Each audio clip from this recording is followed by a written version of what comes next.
पिछले कुछ वीडियोस से हम गुफ्तगू कर रहे हैं उस महामारी की जो हिंदुस्तान में कोविड-19 से ज़्यादा ख़तरनाक है, नफ़रत की महामारी। कोविड-19 में जितने लोग अब तक इन्फेक्टेड हुए हैं, उससे कहीं ज़्यादा तादाद उन लोगों की है जो इस नफ़रत की महामारी से इन्फेक्टेड हो चुके हैं। और कोविड-19 में की वजह से अब तक सिर्फ 550 लोगों की जान गई है, जबकि इस नफ़रत की महामारी की वजह से हज़ारों लोगों की जानें जा चुकी हैं। हज़ारों लोगों के घर से बेघर हो चुके हैं और हज़ारों लोगों का जो हुकूक़ इंसानी है, ह्यूमन राइट्स है, उसका वायलेशन हो रहा है। आज से पहले यानी कोविड-19 ये जो वायरस आया है, इससे पहले जब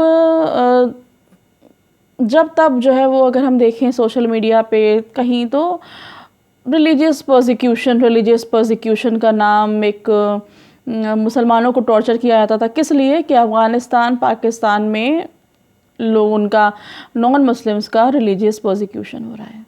तो उसमें यहाँ के मुसलमान क्या करें? पहली चीज़ तो उन कंट्री के हालात ही बदतर हैं, कोई क्या कर सकता है, उसमें मुसलमान कौन से हिफाजत से हैं। लेकिन हम बता दें आपको, यहीं पर मेंशन कर दें कि गल्फ़ कंट्रीज़ में कितने नॉन मुस्लिम्स जॉब करते हैं।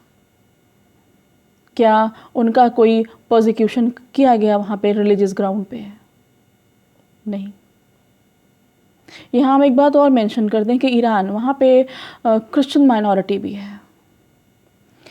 इस्लाम में पोर्क, सूअर का गोश्त खाना हराम है, लेकिन वहाँ पे उस क्रिश्चियन माइनॉरिटी के लिए ये शॉप्स हैं, बाकायदा उनका मार्केट है उसके लिए। मुस्लिम्स के लिए सज़ा है क्योंकि इस्लाम में हराम है, लेकिन नॉन मुस्लिम को खाने की पूरी परमिशन है। अगर नहीं होती तो ये ह्यूमन राइट्स का वायलेशन होता। ये कभी नहीं सुना होगा यहाँ पे। इस तरह बहुत सारी चीज़ें हैं जो कि छुपा दी जाती हैं, कोई जिक्र तस्करा नहीं होता। खाली बुराइयाँ जो है वो कुरेद कुरेद के निकाली जाती हैं बदनाम करने के लिए।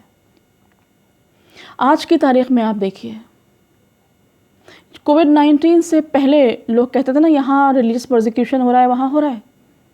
आज की तारीख में देखिए, ज़रा नज़र घुमाइए, आंखें खोलिए अपनी, किस सरज़मीन पर हो रहा है रिलीजियस पर्सिक्यूशन। इस तरह कहाँ माइनॉरिटीज़ को जिम्मेदार ठहराया जा रहा है बीमारी के लिए? कहीं नहीं हो रहा है, सिवाय हिंदुस्तान के, सिवाय इंडिया के। ये पर्सिक्यूशन सिर्फ और सिर्फ इंडिया में हो रहा है।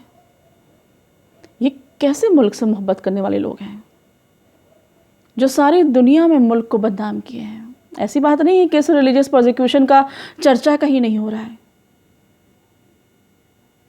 लोग इसको बुरा नहीं कह रहे हैं, कहीं पूरी दुनिया में ये बात फैल चुकी है। तो कैसे मुल्क की मोहब्बत का दम भरने वाले लोग हैं जो पूरी दुनिया में मुल्क को बदनाम कर रहे हैं और ख़ुद अपने मुल्क में गैर इंसानी हरकतों का मुजाहरा कर रहे हैं। सब्ज़ी वाले, फल वाले, मारा पीटा जा रहा है उनको।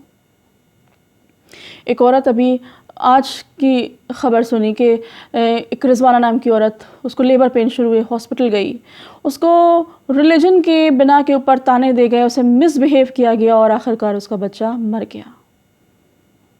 ऐसी ही ख़बर एक राजस्थान में सुनने में भी आ चुकी है।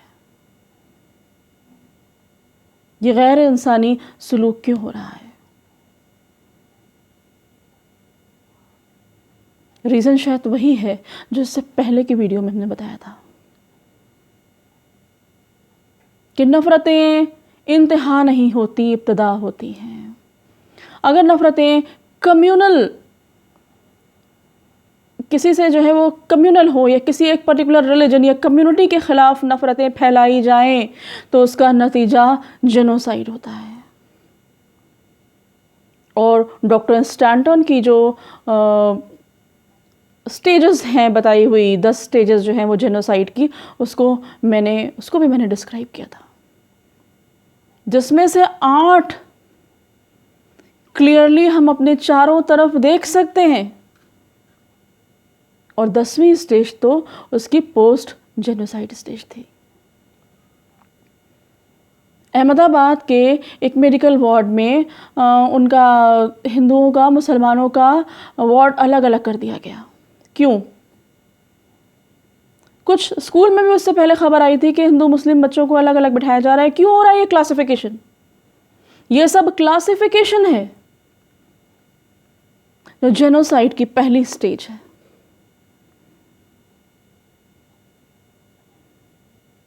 और वो लोग जो बाइकआउट कर रहे हैं सब्जी वालों का, उनसे मैं एक बात कहना चाहूँगी। बहुत से पढ़े लिखे लोग भी हैं, वो आते हैं, पहले मैं सब्जी वाले का नाम पूछते हैं, उसके बाद सब्जी खरीदते हैं, नहीं तो चले जाते हैं। तो उनसे मैं कहना चाहूँगी कि कहाँ तक करेंगे बाइकआउट? ऑयल लेते हैं मुस्लिम कंट्रीज से आता है। आपने जो वैक्सीन लगाई होगी, अपने आपके लगाई गई होगी, और आपने अपने बच्चों के जो वैक्सीन लगवाई है, वो भी बहुत मुमकिन है कि मुस्लिम कंपनी की बनाई हुई हो, क्योंकि हिंदुस्तान में मुसलमान सिर्फ सब्जी नहीं बेचते हैं, वो वैक्सीन भी बनाते हैं। कीजिए बाइकआउट, ना लगवाइएगा वैक्सीन जो मुसलमान हो, जिसका ओनर। और अगर कहीं किसी मुसलमान कंपनी ने कोविड-19 वाली, या किसी मुसलमान ने कोविड-19 वाली वैक्सीन का इन्वेंशन कर लिया, तो उसका भी बाइकआउट कीजिएगा, मत लगवाइएगा।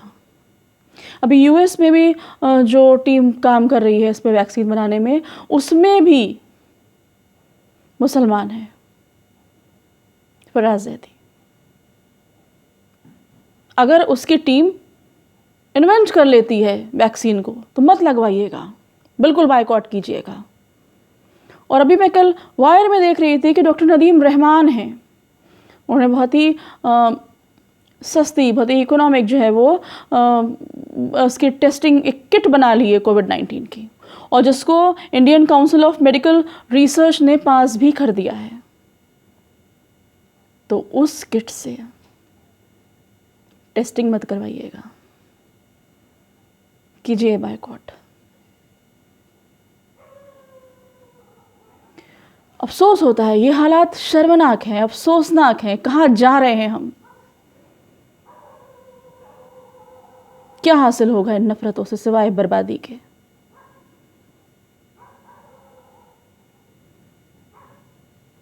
यहां तक बात बढ़ गई है कि जब कोई जुर्म होता है तो लोगों के सेंटिमेंट्स में उबाल तब आता है जब उसमें मजहब का एंगल निकलता हो। जहां जुल्म करने वाला मुसलमान हो,